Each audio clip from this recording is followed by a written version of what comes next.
కలిపేసుకుని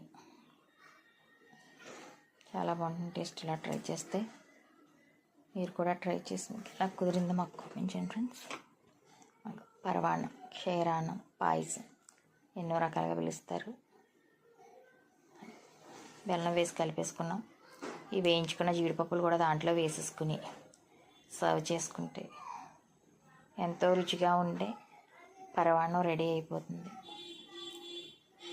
సర్వ్ చేసుకోవడం. మీరు కూడా ఎంతో రుచిగా ఉండే పరవాన్నం ready.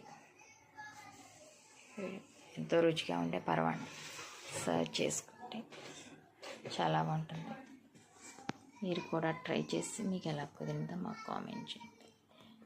Thank you for watching friends.